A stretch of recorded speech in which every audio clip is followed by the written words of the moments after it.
The steady hum of the private jet's engines filled the cabin as I leaned back in my seat, scrolling through the quarterly reports on my tablet. It had been a long week in San Francisco, finalizing a major deal that would push our company past the $50 million revenue mark.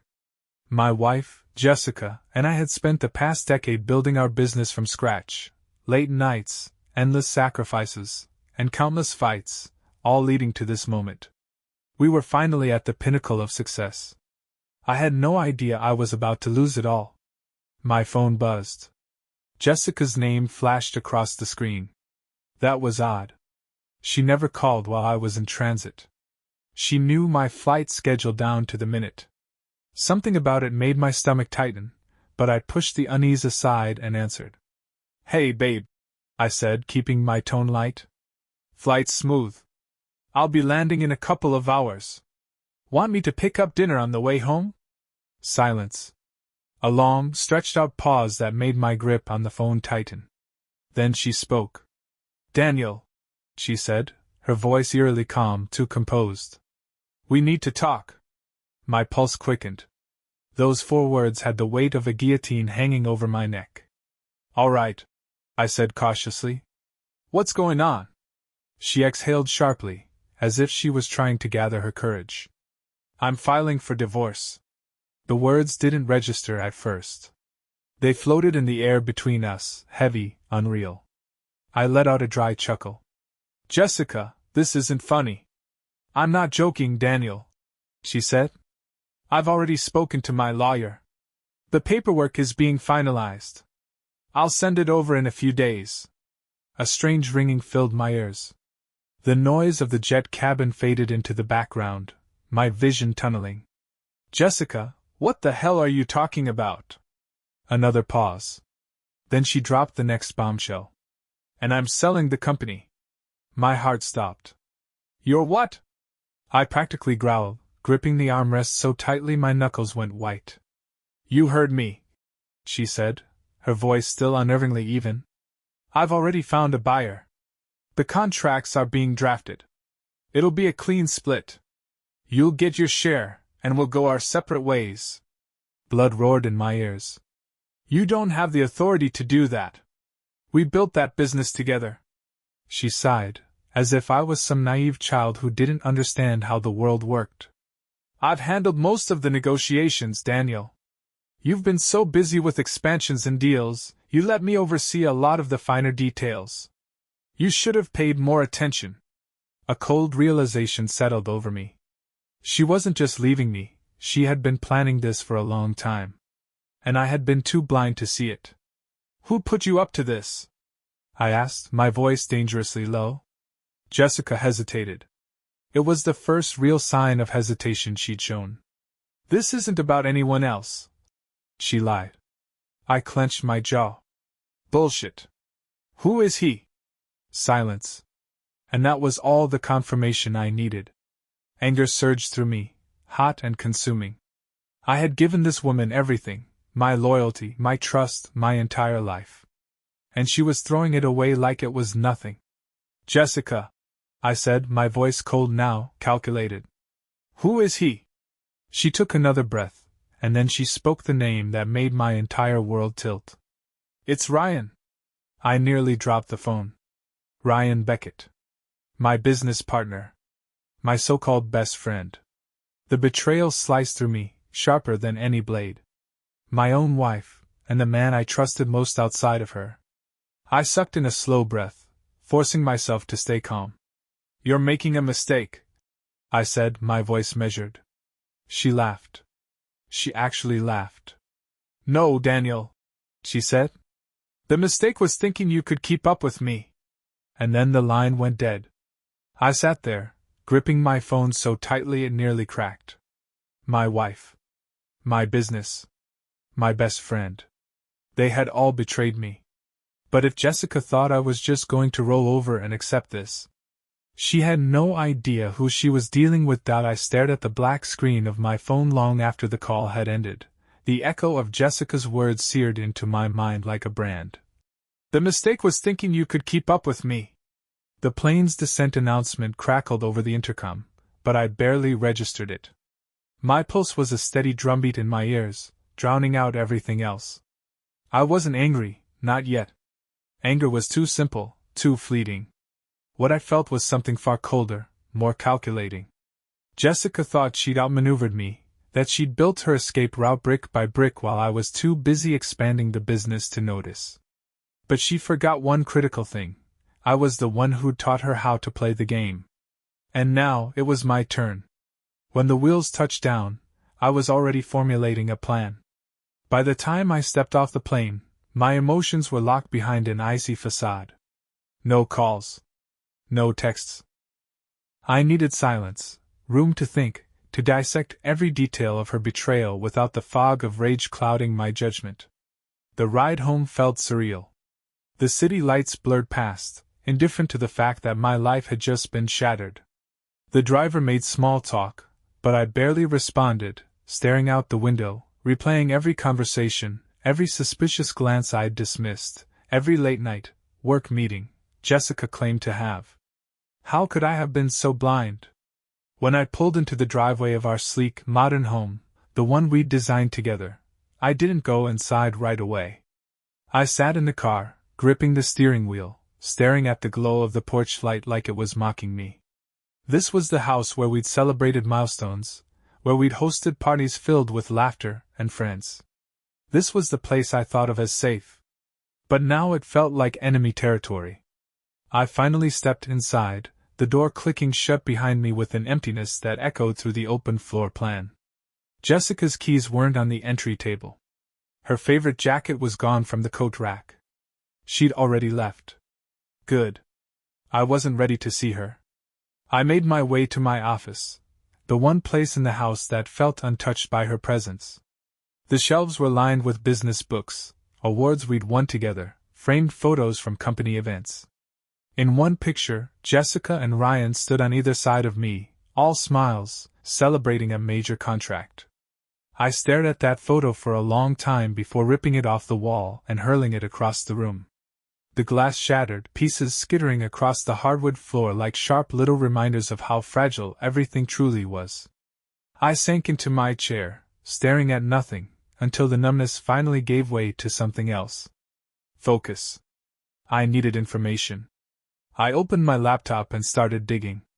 First into our business records, contracts, emails, financial statements. Jessica was smart, but she wasn't flawless. Somewhere in the paper trail, there'd be a crack, a mistake she'd made while scheming behind my back. And there it was. A series of emails between her and a private equity firm. She'd been negotiating a buyout behind my back for months, subtly shifting assets, making decisions I'd signed off on without reading too closely because I'd trusted her. Idiot. But here's the thing about betrayal, it sharpens you. I leaned back in my chair, fingers steepled under my chin, piecing it all together. She wanted to sell the company quickly, which meant she was desperate. Desperate people make mistakes. I'd find those mistakes. The next morning, I didn't call Jessica. I didn't call Ryan. Instead, I called Mark Evans, our corporate attorney. Mark wasn't just a legal advisor, he was a shark, the kind of guy who thrived on corporate warfare.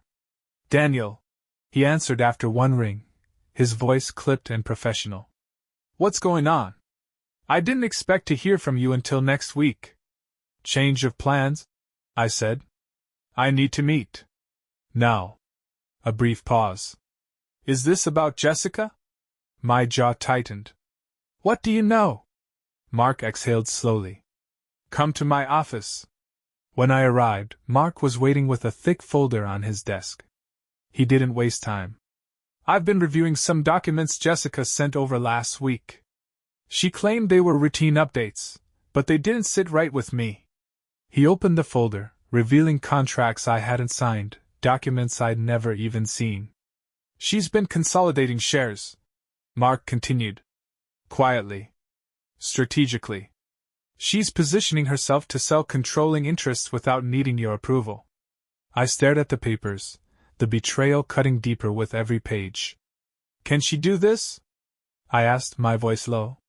Mark gave me a thin smile, one that didn't reach his eyes. Not if we stop her first. And just like that, the numbness evaporated, replaced by something fierce and burning. Jessica thought she'd won. But the game had just begun.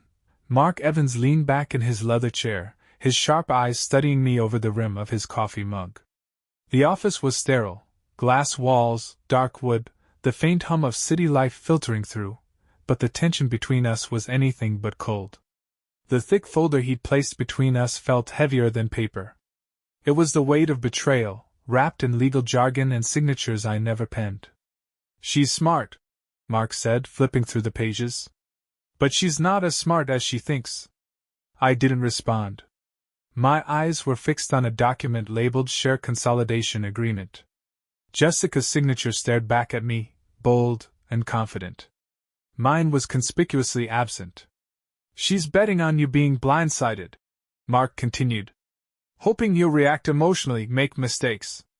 But that's not who you are, is it, Daniel?" I finally looked up, my jaw tight. "No. That's not who I am." Good. Because now it was time to hit back. I left Mark's office with a plan. It wasn't fully formed yet, but it was enough to light a fire under me. I drove through the city without really seeing it, my mind racing. Jessica and Ryan thought they'd outmaneuvered me, that they'd built a fortress of deceit while I was too distracted to notice. But they forgot one thing. I built the damn foundation. By the time I pulled into our driveway, my driveway, I was ready to take the first step. The house looked the same as it always had, but it felt different now. The windows stared back at me like hollow eyes, the perfect facade for a life that was nothing but a lie. I didn't expect to find Jessica there. But as I pushed open the door, there she was, standing in the kitchen, her back to me, pouring coffee like it was any other day. She turned when she heard the door, her expression flickering for a brief second before settling into something neutral. "You're home early," she said casually, like she hadn't just detonated our lives over the phone. I dropped my keys on the counter, my eyes never leaving hers. "Yeah. Change of plans?" She sipped her coffee, leaning against the counter with infuriating ease. "We should talk." I almost laughed. Talk? Now she wanted to talk? "Sure," I said, my voice cool. "Let's talk." She set her mug down, her fingers trailing along the countertop like she needed something to ground herself. But her face remained calm. Calculated. "I know this is a lot," she began, her tone rehearsed. "But it's for the best. For both of us." "For the best," I repeated, letting the words roll off my tongue like poison. "Is that what you told Ryan? That this was for the best?" Her jaw tightened, but she didn't flinch. "This isn't about him." "No," I said, stepping closer. "It's about you. About what you want. You think you can rip apart our marriage, sell the company, and what? Walk away with half and feel justified." She crossed her arms, her mask slipping just enough for me to see the flicker of irritation beneath. "I built that company too, Daniel. Don't act like it was all you. I was there every step of the way." She was right. She was there. Right beside me, every step of the way. Planning her betrayal. I took a deep breath, forcing myself to stay calm. "You're right. You did build it with me. Which is why you should have known better." She frowned, a crease forming between her perfectly arched brows. "Known better about what?" I smiled then. Not a warm smile. A cold, sharp one. "About thinking I wouldn't see this coming." Her eyes narrowed, and for the first time, I saw it, the crack in her armor. "I've already spoken to Mark," I continued. "I've seen the documents. The contracts you forged. The deals you tried to push through without my signature." Her face paled slightly, but she recovered quickly. "They're not forged. You gave me power of attorney on. Limited power of attorney," I cut in. "For specific transactions. Not to sell off half the company to some private equity firm. You overplayed your hand, Jessica." She opened her mouth to respond, but I wasn't done. "And here's the thing, you're not just fighting me in court. You're fighting me in business. And that's a game I never lose." Her lips pressed into a thin line, And for a moment, we just stood there, the tension between us thick enough to choke on. Then she did something that caught me off guard. She laughed. A soft, breathy laugh that sent chills down my spine. "Oh, Daniel," she said, shaking her head. "You still don't get it, do you? This was never about the company." I frowned. "Then what was it about?" She stepped closer, her eyes glinting with something dark. "It was about you." I didn't know what that meant, not yet. But it was the first clue that this betrayal ran deeper than I thought. And whatever game Jessica was playing, it wasn't over. Not even close. Jessica's words echoed in my mind long after she left the kitchen, her footsteps fading down the hallway. "It was about you." I stood there, my fists clenched on the cold marble countertop, the tension in my jaw making my teeth ache. What the hell did that even mean? It wasn't about the company? Then what was it about? Revenge? Power? Control? Whatever it was, she had planned it meticulously. And that meant there was more I hadn't uncovered yet. I took a deep breath, forcing the rage back down. Anger was useless right now. It was a distraction, a luxury I couldn't afford. Jessica wanted me emotional, off balance, reacting instead of thinking. She didn't realize she'd just done me a favor. Because now I was done reacting. It was time to act. I spent the next few hours locked in my office, reviewing every contract, every financial report, every email thread from the past year. Jessica had been methodical, hiding her tracks well. But not perfectly. A discrepancy caught my eye in one of the asset transfer reports. A shell company, Borealis Holdings, that I'd never heard of was listed as a strategic partner in one of our recent acquisitions. That was odd. We never had strategic partners. We were the strategic partner. I dug deeper, cross-referencing bank records and vendor payments. And there it was, multiple wire transfers, small enough to avoid red flags but consistent enough to form a pattern. Jessica was funneling money. And not just from our business accounts. From my accounts. Investments I thought were secure, savings tucked away in places she shouldn't have had access to. I felt the blood drain from my face. This wasn't just a betrayal. It was theft. And she'd been doing it for months. I picked up my phone and called Mark. He answered on the first ring. "I found something," I said without preamble, my voice low and tight. "She's moving money through a shell company. Borealis Holdings. I need everything you can find on it. Owners, directors, transaction history, everything." Mark didn't ask questions. He knew better. "Give me 2 hours." While I waited, I couldn't sit still. The walls of the house felt suffocating, the air thick with the ghosts of memories that meant nothing now. The wedding photos, the framed vacation snapshots, all of it felt like a sick joke. I ended up in the garage, staring at the old punching bag hanging in the corner. I hadn't touched it in years. But now, I hid it until my knuckles bled. Until the pain drowned out the chaos in my head. By the time Mark called back, I was ready. "I traced Borealis Holdings," he said. "It's registered offshore, but the trail isn't as clean as they probably thought." "Who owns it?" I asked, wiping the sweat from my face. There was a pause. Then Mark said, "Ryan Beckett." I closed my eyes, the name hitting me like a gut punch even though I already knew it in my bones. Of course it was Ryan. The best friend turned snake. But Mark wasn't done. "There's more," he said. "Borealis isn't just a shell. It's been acquiring assets, real estate, stocks, even part of your company's shares. Jessica's been transferring ownership piece by piece, hiding it under different corporate names. But it all leads back to Ryan." My grip tightened on the phone. "She's helping him take everything." Mark's voice was grim. "Looks that way." I stared at the garage wall, the weight of it all pressing down on me. My wife. My company. My life. And Ryan was pulling the strings. But here's the thing about strings. If you pull too hard, they snap. I didn't go back into the house. I didn't want to see Jessica's face, her fake concern, her rehearsed lies. Instead, I went to Ryan's office. It was late, the building nearly empty, but his car was in the lot, a sleek black sports car that screamed midlife crisis, even though he wasn't old enough for that excuse. I didn't bother knocking. I walked straight in. He looked up from his desk, surprise flickering across his face before he plastered on that smug, polished smile he always wore like armor. "Daniel," he said, standing up like we were still friends. "Didn't expect to see you tonight." I closed the door behind me, locking it with a soft click.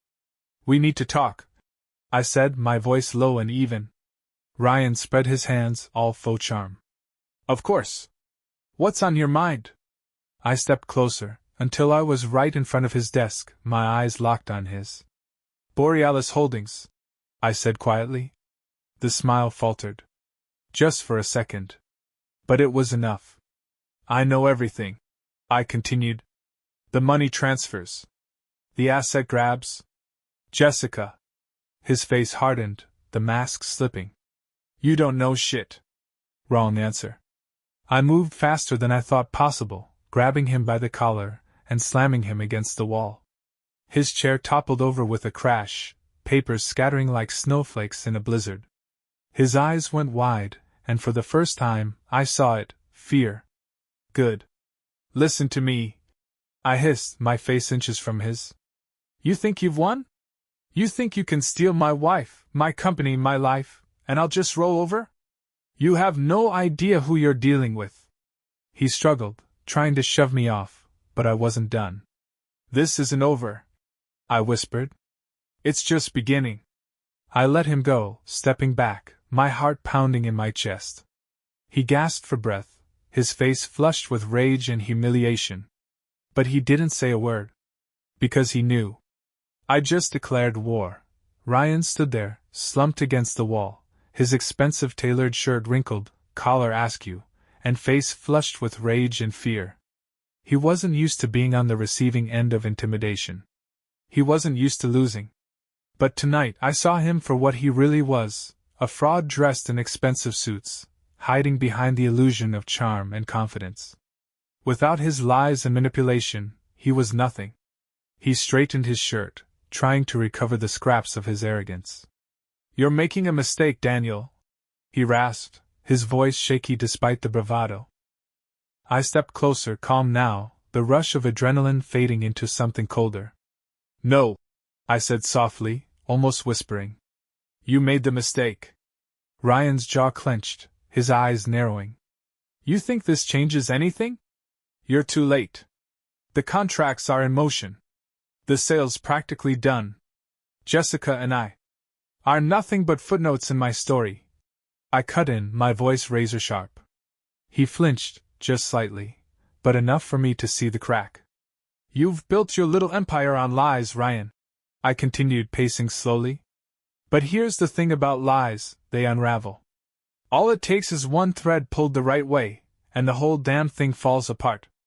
I turned to leave, pausing at the door. "Oh, and by the way," I added without looking back, "I froze the company's accounts this morning. Every single one tied to Borealis Holdings." His sharp intake of breath was the only confirmation I needed. Checkmate, for now. The drive home was a blur of city lights and dark thoughts. My heart wasn't racing anymore. It was slow, steady, like the ticking of a clock counting down to something inevitable. I wasn't just fighting for my business or my money. This was personal. Jessica and Ryan had turned my life into a battlefield, and I wasn't walking away until there was nothing left of them to salvage. When I pulled into the driveway, Jessica's car was gone. Good. I wasn't ready to see her yet. I went straight to my office, locking the door behind me. The house was silent, but it felt like it was filled with ghosts, echoes of conversations, laughter that now sounded hollow, memories that were nothing more than illusions. I poured myself a glass of whiskey, letting the burn anchor me as I opened my laptop. Time to tighten the noose. Mark had already sent over a secure file. Inside were documents detailing Ryan's shell companies, hidden accounts, and shady deals.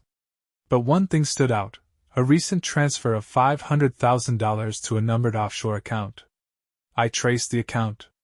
And my blood ran cold. It wasn't just Jessica and Ryan. They had a third player. Someone with access to confidential financial data. Someone who knew the inner workings of the company better than anyone else. Claire Reynolds, our chief financial officer. I leaned back in my chair, processing the betrayal. Claire had been with us since the early days, late nights in a cramped office, balancing budgets on a shoestring, celebrating every small victory like it was the biggest deal in the world. She was supposed to be loyal. But loyalty meant nothing when greed was involved. The next day, I scheduled a meeting with Claire. No lawyers. No formalities. Just her and me. We met at a small cafe downtown, away from the polished glass walls of the office where everything felt too corporate, too sterile. I wanted to see her without the armor of professionalism. She arrived right on time, her usual calm demeanor in place, dressed sharply in a navy suit, her blonde hair pulled back. She smiled as if nothing was wrong. "Daniel," she greeted, sliding into the seat across from me. "You wanted to meet?" I didn't return the smile. "Cut the crap, Claire," I said, leaning forward. "I know everything." Her expression didn't falter, not at first. But her eyes gave her away. A flicker of something, panic, maybe guilt, before she composed herself. "I'm not sure what you mean," she replied smoothly, but there was a slight tremor in her voice. I pulled out my phone, opening the file Mark had sent. I slid it across the table, the screen glowing with evidence. Bank transfers, emails, financial discrepancies all traced back to her. Her face went pale. "You've been funneling money," I said quietly, my voice steady. "Helping Jessica and Ryan. Selling me out." She swallowed hard, her mask slipping. "Daniel, Don't," I cut in sharply. "Don't insult me with lies." She exhaled, the fight leaving her shoulders. "It wasn't supposed to go this far," she whispered, her eyes darting around like someone might overhear us. "Ryan promised it was just about restructuring. Making the company more profitable. I didn't know about Jessica," I finished for her. She nodded slowly, guilt etched into every line of her face. "You made your choice," I said coldly, standing up. "Now you'll live with the consequences." I left her sitting there, the weight of her betrayal crushing whatever excuse she tried to convince herself of. Back in my car, I stared at my reflection in the rearview mirror. This wasn't just business anymore. It was war. Jessica thought she'd blindsided me. Ryan thought he'd outsmarted me. Claire thought she could hide in the shadows. But they forgot one thing. I built this company from nothing. And I'd burn it to the ground before I let them take it from me. The city felt different as I drove back to my apartment, colder, sharper, like the skyline itself had grown fangs overnight. I wasn't going home. I couldn't stand the thought of walking through that door, breathing the same air Jessica had poisoned with her lies. So I went to the penthouse I'd bought years ago, a place I never told Jessica about.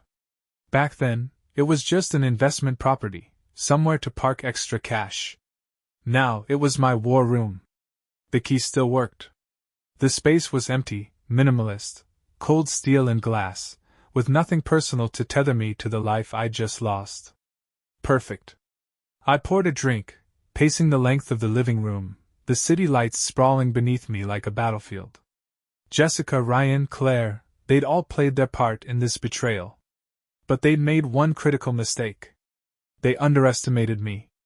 The next morning, I met with Mark again. His office was as sterile and sharp as his mind, papers neatly stacked, everything in its place. Unlike my life. "I need you to draft something," I said, skipping the pleasantries. "A motion to freeze Ryan's personal accounts, not just the business ones. I want to cut him off completely." Mark raised an eyebrow. "On what grounds?" I slid the file across his desk. The evidence of Claire's transfers, the shell companies, the offshore accounts. "Fraud. Embezzlement. Take your pick," I said, my voice flat. "I want him cornered." Mark skimmed the documents, nodding slowly. "This is solid. But it won't be enough to bury him." Not yet. That's why we're not stopping there, I replied. I want surveillance. Phones. Emails. His office. His home. If he sneezes, I want to know about it. Mark chuckled darkly. You're out for blood. I met his gaze. I'm out for justice. While Mark handled the legal side, I went to work on Ryan from a different angle. I called in a favor from an old acquaintance, Leo Donovan. Private investigator, ex-cop, the kind of guy who could find dirt on anyone, anywhere.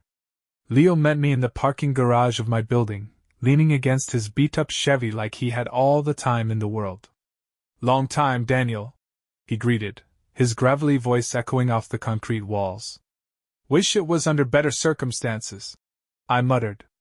He lit a cigarette, exhaling a plume of smoke. What's the job? I handed him a folder with Ryan's information. I want everything. Where he goes. Who he meets. What he's hiding. Leo flipped through the file, nodding. You think he's got more skeletons? I know he does, I replied. I just need you to dig them up. Leo grinned, flicking ash onto the pavement. Consider it done. Over the next few days, I played my role perfectly, silent, invisible, watching from the shadows. Jessica and Ryan thought I'd disappeared, licking my wounds somewhere. Good. That's exactly what I wanted them to think. Then the first crack appeared. Leo sent me a photo, Ryan meeting with a man I didn't recognize. The location? A private restaurant, the kind of place where deals happen behind closed doors. But it wasn't a business deal. Leo's message was short and to the point. This guy's not from any company. He's a fixer. Does cleanups for rich clients. You've got bigger problems than money. My stomach twisted. What the hell was Ryan doing with someone like that? I dug deeper, using every resource I had. Within hours I had a name, Victor Hale. A fixer known for covering up scandals, burying evidence, making people disappear. Ryan wasn't just trying to ruin me financially. He was planning something else. Something darker. I confronted Mark with the information. This changes everything, Mark said, his expression grave. If Ryan's bringing in someone like Hale, it means he's scared. Or desperate, I added. Either way, it's time to force his hand. We crafted a strategy, a combination of legal pressure and psychological warfare. We leaked information about Ryan's financial fraud to key investors, quietly igniting suspicion without leaving a trace back to me. Within days, his world started to crumble. His accounts were frozen. His business deals stalled. Rumors swirled about his integrity. And then it happened. A call from Jessica. I stared at her name flashing on my phone, my chest tight with something between rage and satisfaction. I answered, keeping my voice cold. What do you want? She didn't bother with pleasantries.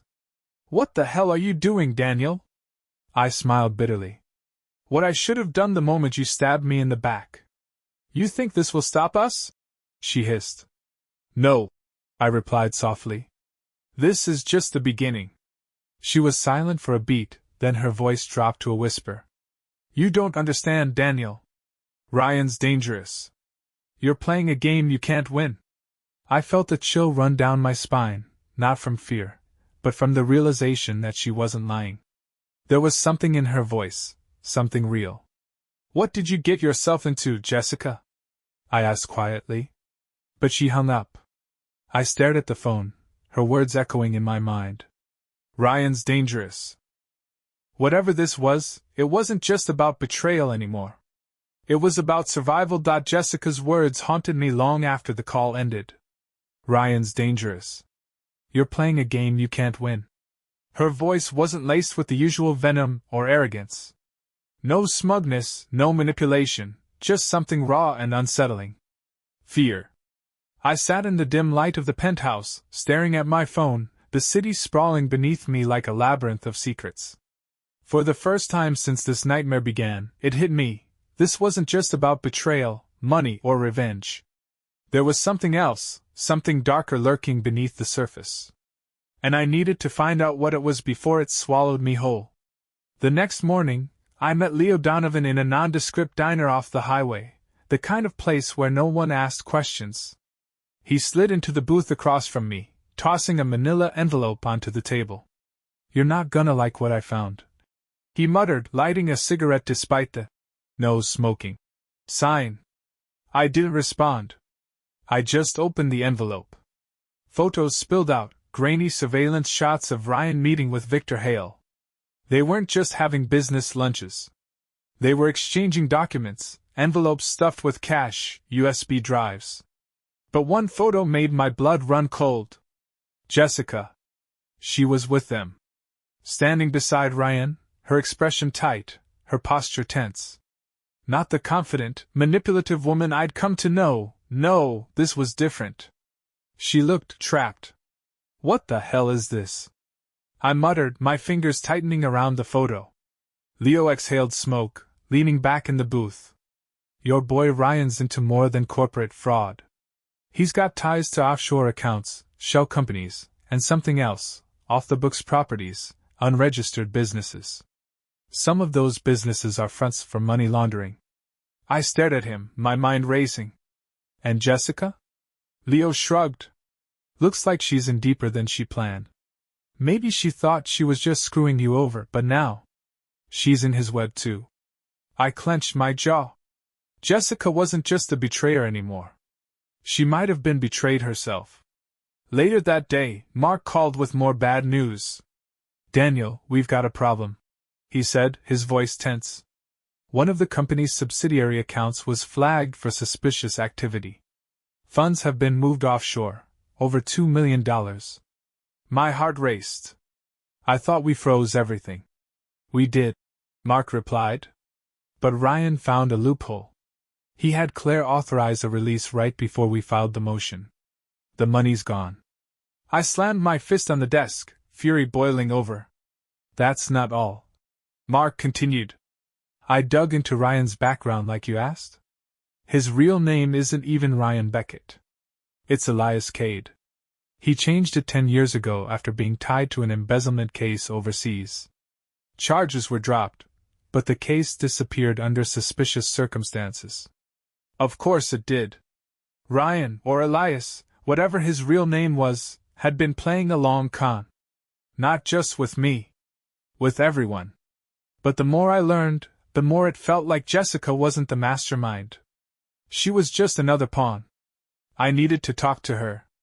Not as the woman who shattered my life, but as someone caught in Ryan's, or Elias's, trap. I sent her a message. "Meet me. No lawyers. No games. Just the truth." To my surprise, she replied almost immediately.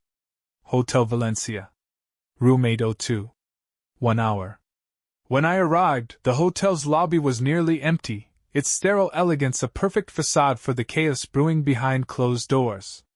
I took the elevator to the 8th floor, my heart pounding, not from fear, but from anticipation. I needed answers. The door to room 802 was slightly ajar. Cautiously, I pushed it open. Jessica stood by the window, her back to me, staring out at the city. She didn't turn when she heard me. For a moment neither of us spoke. The silence between us felt heavier than any argument we'd ever had. Finally, she broke it. "You're persistent," she said softly. I stepped inside, closing the door behind me. "I'm not here to fight." She turned then, and for the first time, I saw it, the exhaustion in her eyes, the tightness in her jaw. She looked like someone who'd been running from something she couldn't escape. "Then why are you here?" she whispered. I didn't answer right away. I just studied her, trying to reconcile the woman I married with the stranger standing before me. Finally I spoke. "Because I think you're in trouble." Her breath hitched, her eyes darting away. "It's too late for that." "No," I said firmly, stepping closer. "Not if you tell me what's going on. The truth this time." She let out a shaky breath, her hands trembling slightly. "It started as an affair," she admitted quietly. "But it became more than that. Ryan, Elias, he's not who you think he is." "I know," I replied. She glanced at me then, her facade cracking. He's dangerous, Daniel. More dangerous than you realize. I thought I could control it. That I was smarter than him. But I wasn't. I swallowed hard, my mind racing. What does he want? I asked. She hesitated, then whispered, everything. Suddenly, the door burst open. 3 men in dark suits stormed in, guns drawn. Jessica's eyes went wide with terror. And in that instant I realized, this wasn't just about betrayal anymore. This was about survival. The door burst open with a deafening crash, the frame splintering as it slammed against the wall. 3 men rushed in, their faces shadowed under dark caps, their movements sharp and deliberate. They weren't here to talk. Jessica's eyes went wide with fear as she stumbled back, her hand instinctively reaching for something, anything, that could protect her. I didn't think. My instincts kicked in before my mind could catch up. I grabbed the small table beside me, flipping it toward the first man. The sudden motion sent papers and objects flying, buying me precious seconds. I dove behind the couch just as sharp cracks filled the room, the unmistakable sound of suppressed gunfire. The room exploded into chaos. Glass shattered, furniture splintered, and the air filled with the sounds of destruction. I clenched my jaw, my heart pounding like a drum, every beat syncing with the adrenaline surging through me.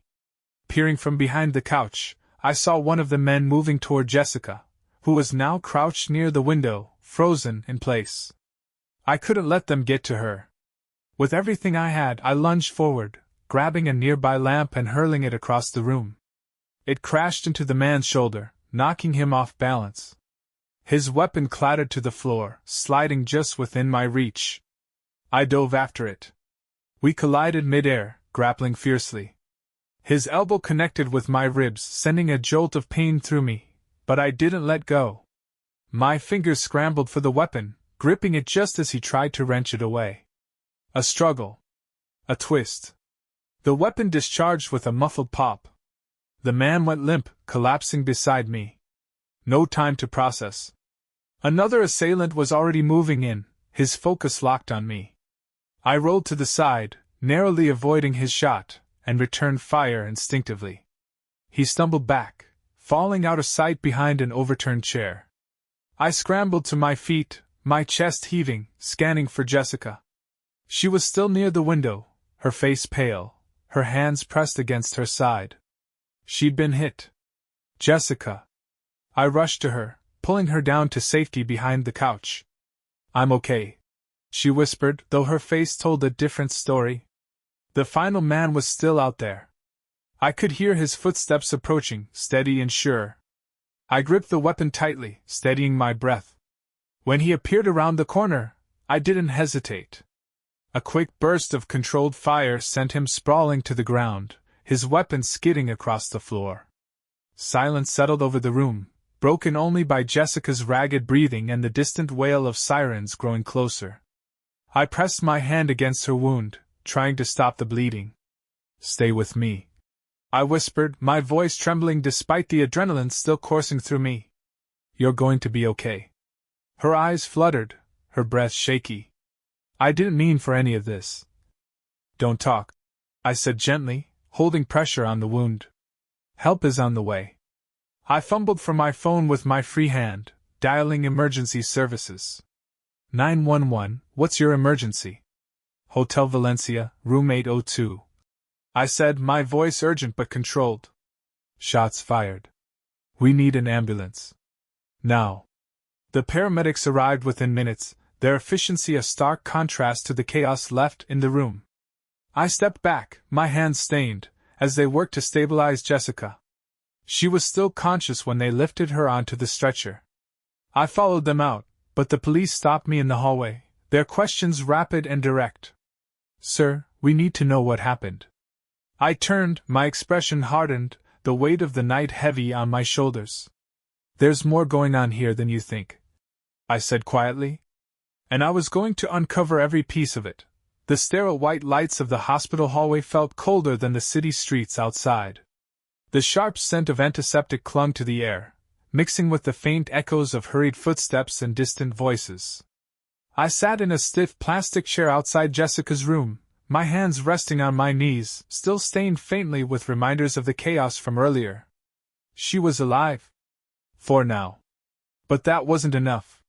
My mind raced with questions, about Ryan, about Victor Hale, about how deep this conspiracy went.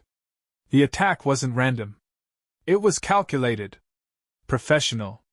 Ryan wasn't just trying to ruin me financially anymore. He was tying up loose ends. Jessica was one of those loose ends. And maybe, so was I. A detective arrived not long after the doctors stabilized Jessica. Detective Laura Jensen, mid-40s, sharp-eyed, the kind of person who'd seen enough of the world to spot a lie before it left your mouth. She flashed her badge with a quick flick of her wrist. Mr. Hayes, I'm Detective Jensen. I'd like to ask you a few questions. I nodded, gesturing to the empty seat across from me. She sat, pulling out a small notepad. Let's start from the beginning. What happened at the hotel?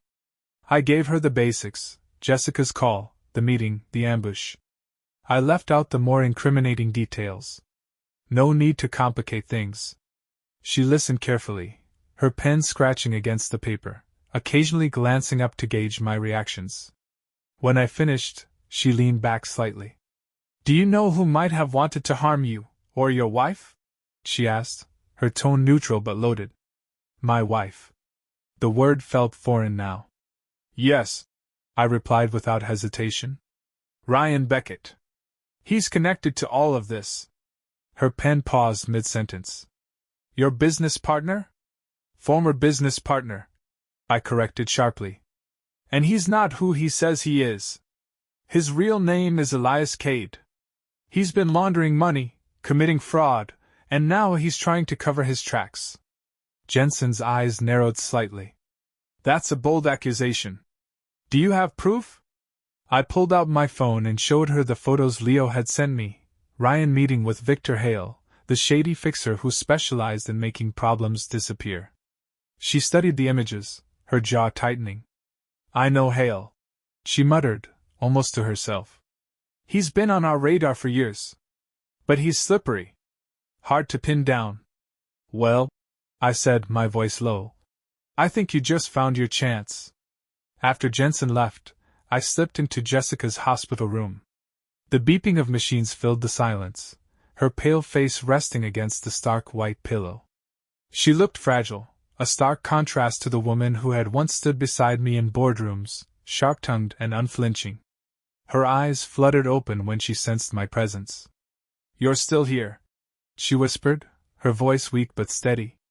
I need answers, I replied quietly, pulling a chair closer to her bedside. No more lies, Jessica. I need the truth. She stared at the ceiling for a long moment before speaking. I thought I could control him, she began, her voice distant, as if she was recounting someone else's story. At first, it was just business. Ryan was charming, persuasive. He made promises, about the company, about us. But it wasn't long before I realized he wasn't just after money. He wanted power. Control. She swallowed hard, wincing slightly from the pain. I was in too deep before I saw it for what it was, she continued. By then, it was too late. He knew everything about me, my weaknesses, my mistakes. And he used them. Why didn't you leave? I asked, my voice tight. She turned her head slowly, her eyes meeting mine. Because he threatened you, she whispered. And I believed him. The words hit me like a punch to the gut. I didn't know if I believed her. Part of me still saw her as the woman who had betrayed me, who had helped dismantle everything we'd built. But another part, the part that remembered late nights, shared dreams, whispered promises, wanted to believe there was some truth buried beneath the lies. What does he want now? I asked quietly. She closed her eyes, a tear slipping down her cheek. Everything, she whispered. And he won't stop until he has it. Later that night, I met Leo in a parking garage downtown. The city hummed in the distance, oblivious to the war brewing beneath its surface. Leo leaned against his car, lighting a cigarette. I've been following Ryan. He's spooked. Moving around like he's expecting trouble. He should be, I muttered. Leo handed me a small flash drive. Got something you'll want to see. Security footage from one of his meetings. Your name came up. I plugged the drive into my laptop right there in the car. The footage was grainy but clear enough. Ryan sitting across from Victor Hale, their conversation captured faintly through audio surveillance.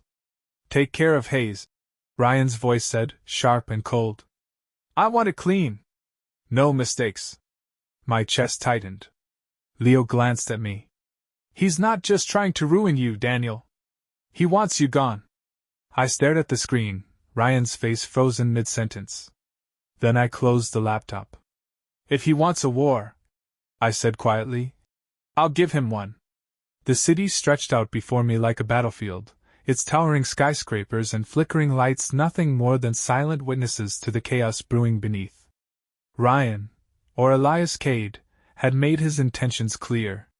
He didn't just want to ruin me. He wanted me gone. But he'd forgotten one thing: I was still standing. And I wasn't done yet. I spent the night at the penthouse, my mind racing, fueled by adrenaline and the bitter aftertaste of betrayal. The flash drive Leo had given me played on a loop in my head, Ryan's voice cold and calculating, casually ordering my death like it was just another business deal. I wasn't afraid. I was angry. By morning I had a plan. Not just to survive, but to win. I met Mark at his office as the sun crept over the city skyline. He looked tired, dark circles under his eyes, but his mind was as sharp as ever. We're running out of time, he said, sifting through the latest documents. Ryan's connections are deep. He's covered his tracks well. Then we dig deeper, I replied, pacing the room. We find his weak spot. Everyone has one. Mark hesitated, then slid a file across the desk. I think I found it. Inside were records, financial statements, offshore accounts, hidden transactions. But one thing stood out: a large sum of money funneled into a private security firm. Not just any firm. A front for illegal operations. Kidnapping. Extortion. Worse. Victor Hale's company. Mark confirmed. Ryan's been funding them. But here's the kicker: they're sloppy.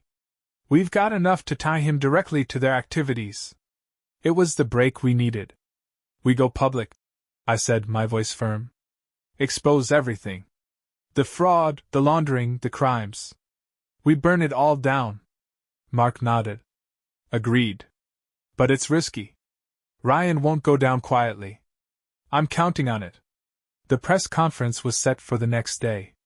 I wanted the world to see Ryan's empire crumble in real time. No more hiding. No more shadows. But Ryan wasn't going to wait for that. I knew he'd come for me first. And I was ready. The night before the conference, I returned to the penthouse. The city was unusually quiet, as if it was holding its breath. I poured a glass of whiskey, standing by the floor-to-ceiling windows, waiting. It didn't take long. The sound of footsteps echoed in the hallway outside. Soft. Careful. I turned off the lights. The door creaked open, slow and deliberate. A figure slipped inside, tall, dressed in black, a gun glinting faintly in the moonlight. Victor Hale. I waited until he was fully inside, then stepped out of the shadows, my own weapon raised. Looking for me? I said quietly. He spun around, surprised but not rattled. His grip on the gun tightened. You should have stayed down, he replied, his voice low and menacing. I smiled coldly. I don't stay down. He fired first. I dove behind the couch, the bullet shattering the glass table where I'd been standing. I returned fire, the sharp cracks deafening in the enclosed space. We exchanged shots, the room filling with tension, adrenaline, and the acrid scent of gunpowder. Then silence. I crept around the couch, my heart pounding. Victor lunged from the shadows, tackling me to the floor. The gun skidded out of reach. We fought, brutal, desperate. Fists landing with bone-jarring impact. He was strong, trained. But I had something he didn't. Rage. I drove my elbow into his jaw, felt the crack, then grabbed a broken piece of the shattered table. A struggle. A breath. A final move. And it was over. Victor lay motionless on the floor. I stood, breathing hard, my body trembling, not from fear, but from the weight of everything that had led to this moment. The next day, I stood before a sea of cameras and reporters. The press conference was packed, the world watching as I exposed Ryan's crimes: fraud, money laundering, attempted murder. I laid out the evidence, every dirty detail, every betrayal. Ryan was arrested within hours, his face plastered across headlines worldwide. Jessica survived her injuries. We never spoke again after that day. Some betrayals cut too deep to heal. As for me, I didn't just survive. I won. Because in the end, Ryan forgot the most important rule of war. Never underestimate the man you tried to destroy.